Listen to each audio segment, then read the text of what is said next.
యువ ఇంజనీర్లు ఉద్దేశిస్తూ ముఖ్యమంత్రి రేవంత్ రెడ్డి చేస్తున్న వ్యాఖ్యలు బాధాకరమని వారిని కించపరచడం సరికాదని రాజ్యసభ సభ్యుడు ఆర్ కృష్ణయ్య అన్నారు. ఈ మేరకు బషీర్బాగ్ ప్రెస్ క్లబ్ లో బీసీ విద్యార్థి జేఏసీ ఆధ్వర్యంలో నిర్వహించిన సమావేశంలో ఆయన ముఖ్య అతిథిగా పాల్గొని మాట్లాడారు. యువ ఇంజనీర్లు తమ ప్రతిభతో ప్రపంచ స్థాయిలో వినూత్న ఆవిష్కరణలు చేస్తూ దేశ ప్రతిష్టను పెంచుతున్నారని, అలాంటి వారిని విమర్శించడం సరైన విధానం కాదు అన్నారు. ప్రభుత్వం దేశజలాలకు పోకుండా ఫీజు రియంబర్స్మెంట్ బకాయిలను వెంటనే విడుదల చేసి పాత విధానంలోని పథకాన్ని కొనసాగించాలని డిమాండ్ చేశారు. నిరుద్యోగ యువత మద్దతుతోనే కాంగ్రెస్ ప్రభుత్వం అధికారంలోకి వచ్చిందనే విషయాన్ని సీఎం గుర్తుంచుకోవాలన్నారు. ప్రభుత్వం తలుచుకుంటే 10 రోజుల్లోనే బకాయిలను విడుదల చేయవచ్చని, అలా చేస్తే ప్రజల్లో విశ్వాసం పెరుగుతుందన్నారు. ఆగస్టు 15లోగా ఫీజు రియంబర్స్మెంట్ బకాయిలు చెల్లించకపోతే ఉద్యమాన్ని మరింత ఉధృతం చేస్తామన్నారు. అప్పటి వరకు విద్యార్థులు శాంతియుతంగా పోరాటాన్ని కొనసాగిస్తూ ఎమ్మెల్యేలు, జిల్లా కలెక్టర్లకు వినతి పత్రాలు సమర్పించారని ఆయన పిలుపునిచ్చారు.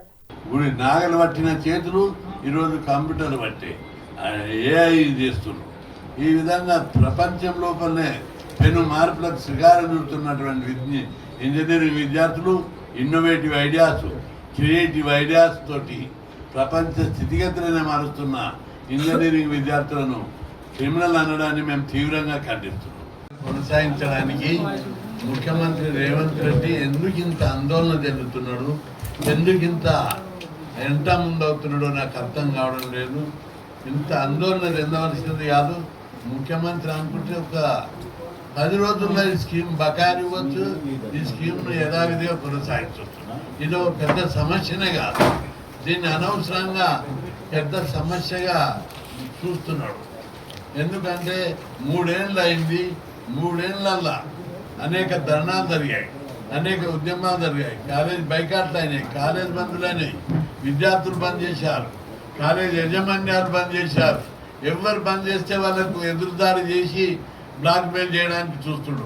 కాలేజీలు బంద్ చేస్తే కాలేజ్ యాజమాన్యాలను కేసులు పెడతా అవి పెడతా అని బ్లాక్మెయిల్ చేసి డోర్ మోయించాడు.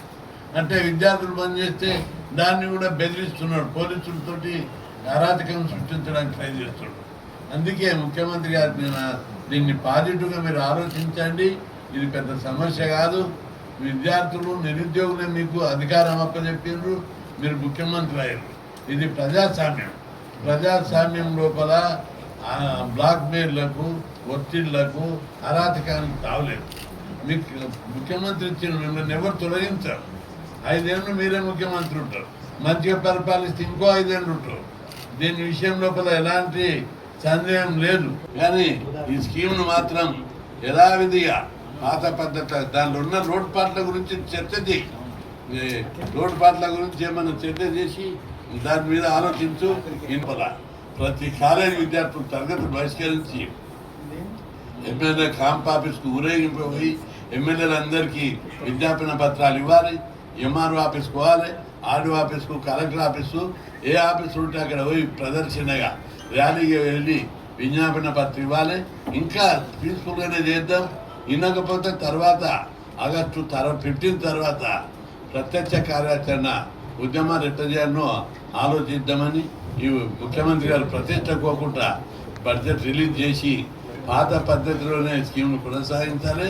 దీని మీద ఏమన్నా డౌట్లు ఉంటే డిస్కస్ చేయి. ఏ పాలని ఇప్పుడు ఆలోచన లేదు అని ప్రజలు మీద నమ్మకం లేకనే ఉన్నారు. 3 ఏళ్ళ నుంచి 3 పైసలు ఇవ్వలేదు. ఈరోజు ఉద్యమాలు పీక్ స్టేజ్కి వస్తుంటే ఎదురుదాడి చేయడానికి ప్రయత్నిస్తుండు. అది కాకుండా స్కీమ్ను ఏదో రాంగ్ పద్ధతిలో నడిపి తర్వాత కన్ఫ్యూజ్ చేసి ఎత్తేయాలనేటువంటి కుట్ర దీన్ని వెనుకున్నదని మేమందరం నమ్ముతున్నాం. ఈ ఆలోచన